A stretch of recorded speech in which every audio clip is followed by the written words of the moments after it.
যাওয়া লাগবে, কেউ বাঁচতে পারবে না। দাদা চলে গেল, বাবা চলে গেল, মামা চলে গেল, আমারও যাওয়া লাগবে। সেলিব্রিটি চাই, আরো সম্পদের পাহাড় চাই। ব্যস্ত, আমরা মহা ব্যস্ত। এত ব্যস্ততা কিসের? স্টপ, থামেন, অনেক হয়েছে, আর না, বসেন, একটু ভাবেন। দাদা চলে গেল, বাবা চলে গেল, মামা চলে গেল, আমাকেও চলে যেতে হবে।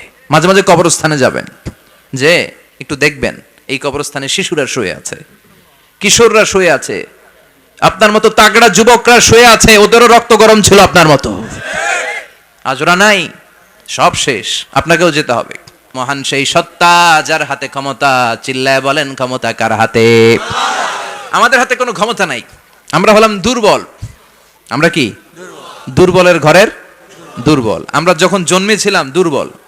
আমার ছোট্ট একটা মেয়ে আছে, আমি অবাক হয়ে থাকি যে আমিও তাইলে ছোটবেলায় এরকম ছিলাম, না খাওয়ালে খেতে পারে না, পেশাব পায়খানা করে, ঘর নষ্ট করে, বমি করে, দাঁড়াতে পারে না, শুইতে পারে না, লালা পড়তে থাকে, ক্লিন করতে হয়, সব সময় তাকে সার্ভ করতে হয়। কি দুর্বল ছিলাম আমরা। ওই দুর্বলতা থেকে যৌবনের সাময়িক একটা সময় পাই, রক্ত গরম। এরকম রক্ত গরম তোমার আগে ছিল না। আগে তুমি দুর্বল ছিলা। তুমি শুধু দুর্বল না, তুমি দুর্বলের ঘরের দুর্বল। আমাদের 14 পুরুষ দুর্বল, চিল্লায় বলেন ঠিক কিনা? কি ক্ষমতা আমাদের? দুর্বল হয়ে দুনিয়ায় জন্মালাম, সাময়িক কিছু সময়ের জন্য যৌবনের শক্তি পেলাম, আবার ওইটার পরে আবার দুর্বল হয়ে গেলাম। রং ধরা যৌবন জং ধরে শেষ, আবার লাঠি নিয়ে হাঁটা লাগে, কোমরে ব্যথা, মাজায় ব্যথা, আবার কুজো হয়ে যায়। কি ক্ষমতা আছে আমার? কি ক্ষমতা আছে? একটু ভূমিকম্প হলে কাঁপাকাঁপি শুরু হয়ে যায়, ঠিক কিনা? ভূমিকম্প হলে বাঁচার জন্য সব দেয় দৌড়। টেলিভিশনের কিছু লাইভ প্রোগ্রাম দেখলাম, উপস্থাপকও দৌড়, অতিথিও দৌড়। দেখেন নাই? লাইভ ব্রডকাস্টিং হচ্ছিল আর কি, সরাসরি সম্প্রচার। যখন দেখা যাচ্ছে চেয়ার কাঁপতেছে, উপস্থাপক দৌড়, আর মেহমানরা বসে আছে মাইক নিয়ে। কিছুক্ষণ পরে আরো কাঁপাকাঁপি বেড়ে গেল, মেহমানও দৌড়। কথা কন? 20 তলা 30 তলা দামি দামি বিল্ডিং গুলোর ফ্ল্যাটের ভেতরে যারা থাকে, তুফান শুরু হলে দেয় দৌড়। কথা কন? ভাড়াটিয়ারা দৌড়ায়, বাড়িওয়ালারা দৌড়ায় না? নিজের বাড়ি তো, এই জন্য দৌড় দেয় না নাকি? ভূমিকম্প হলে ভাড়াটিয়াও দৌড়, বাড়িওয়ালাও দৌড়, র্যাবের প্রধান দৌড়, পুলিশ প্রধান দৌড়, শুধু প্রেসিডেন্ট আর মাননীয় প্রধানমন্ত্রী দৌড়ায় না? কথা কন? বাঁচার জন্য সব দৌড়। কয়েক বছর আগে পত্রিকায় একটা হেডিং পড়লাম, মাননীয় প্রধানমন্ত্রীকে বহনকারী বিমান এর 33 চক্কর আকাশে। কয় চক্কর? কি যেন সমস্যা হয়েছে, বিমান নামতে পারছিল না। তখন ওনার সাথে আবার স্পেশাল সিকিউরিটি ফোর্স থাকে। ওনারা বলল, honourable prime minister, we can not land now because of some flying মেকানিজমে আমাদের সমস্যা হচ্ছে, আমরা ল্যান্ড করতে পারছি না, ঝামেলা হচ্ছে, নিচেও হয়তো কোনো ঝামেলা দেখা দিচ্ছে, আমরা এখন নামতে পারবো না, উই ক্যান নট ল্যান্ড নাও। আপনাকে একটু ধৈর্য ধরে বসে থাকতে হবে। তখন ওই ওনাকে বহনকারী বিমানটা আকাশে 33টা চক্কর মেরেছিল। এটা নিয়ে কাভার করা হয়েছে পত্রিকায়। আপনার কি মনে হয় 17 কোটি মানুষের প্রধানমন্ত্রী, এদেশের সবচেয়ে ক্ষমতাধর নারী, উনি যখন বিমানে বসা অবস্থায় শুনলেন বিমানে ঝামেলা বা নিচে ঝামেলা, ওনার অন্তরে ভয় ঢুকছে কার? উনি বসে বসে জিকির করছে কার?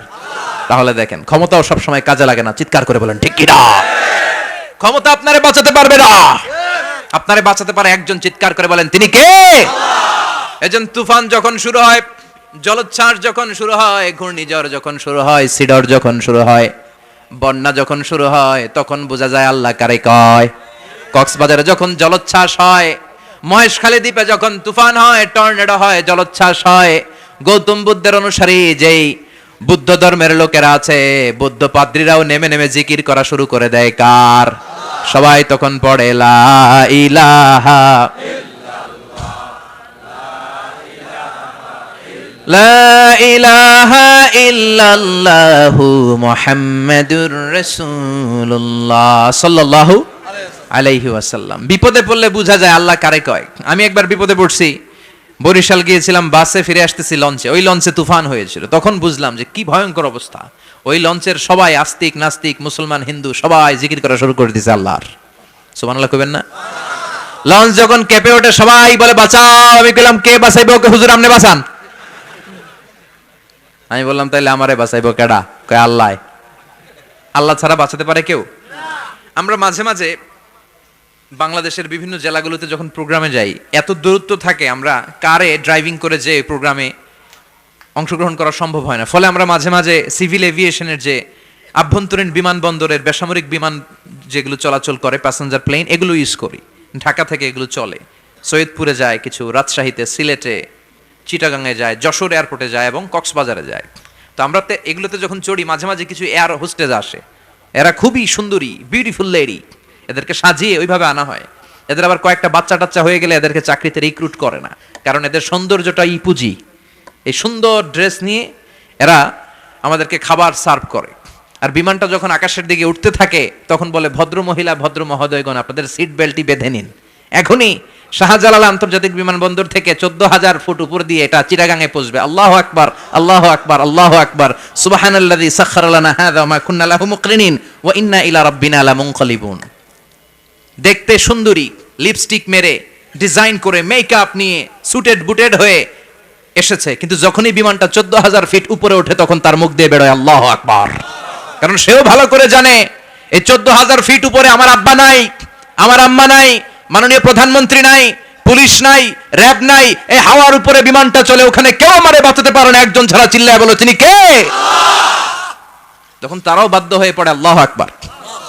তাহলে বুঝা গেল আমাদের কোনো ক্ষমতা টমতা কিচ্ছু নাই, আসল ক্ষমতার মালিক একজন, চিল্লায় বলেন তিনি কে?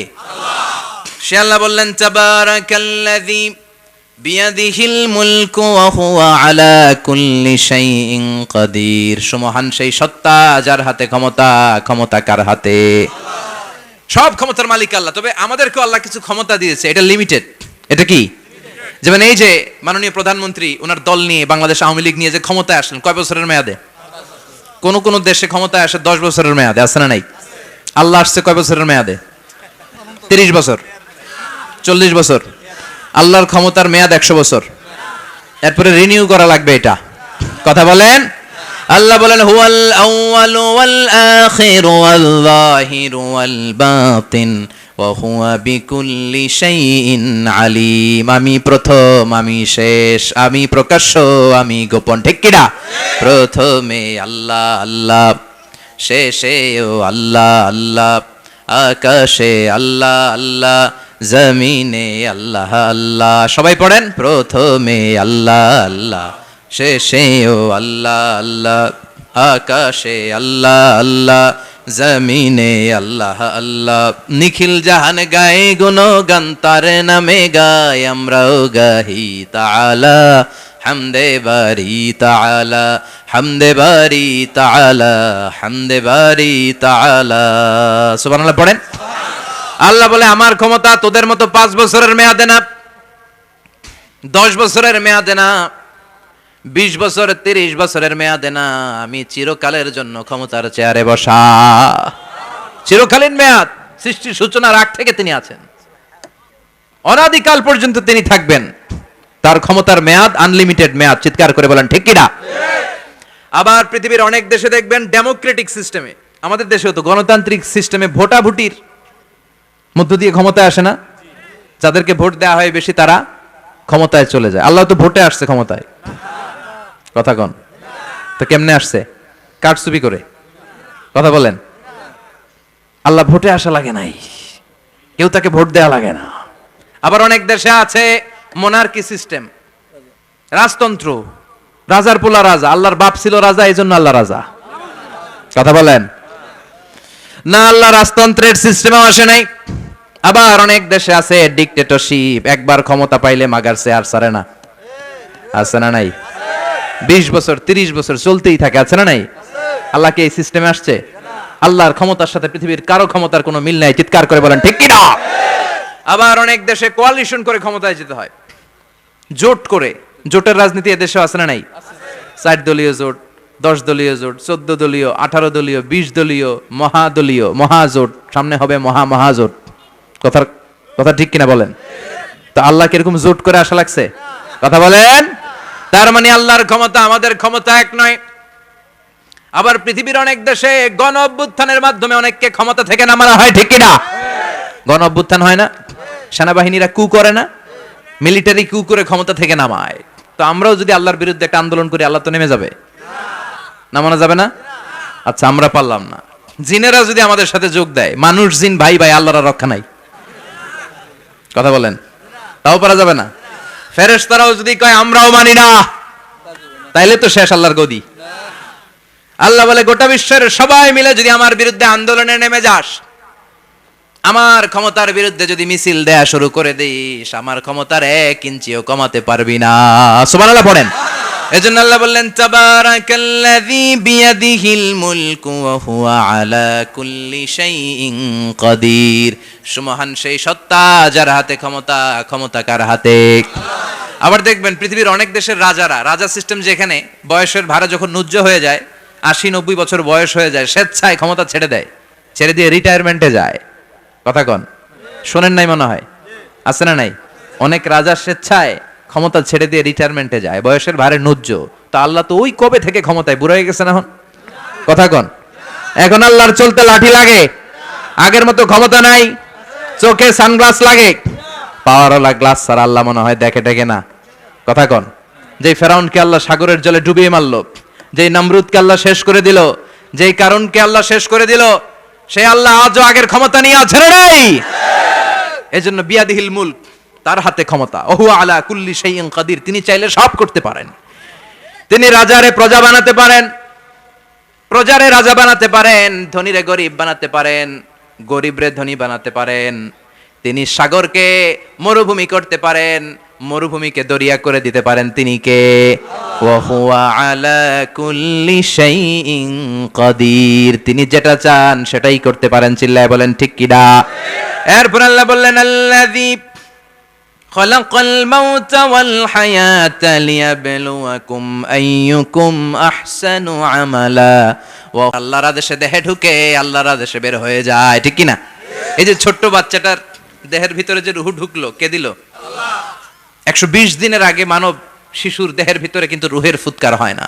সহিহ বুখারীর বর্ণনা 40-40-40, 3 40-এ কত? কথা বলেন।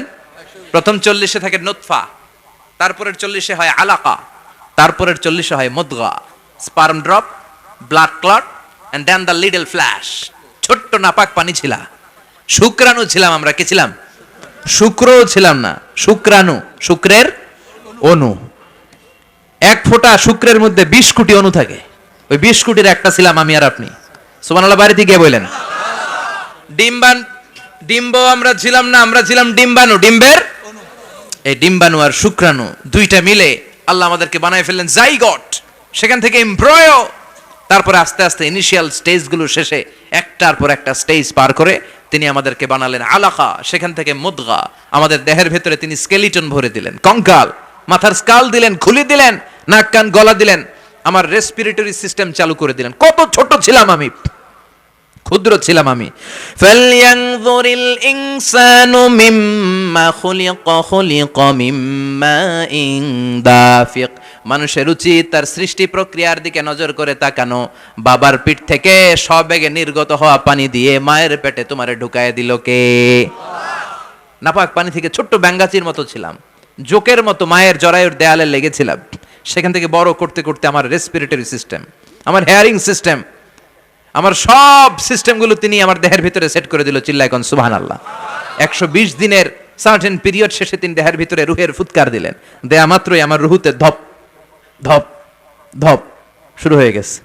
ওই যে ধপ ধপ শুরু হয়েছে, আজও থামে নাই। এই ধপ ধপ থামলে বাঁচবেন? দম ফুরাইলে আমরা ঠুস হয়ে যাবো, ঠিক কিনা?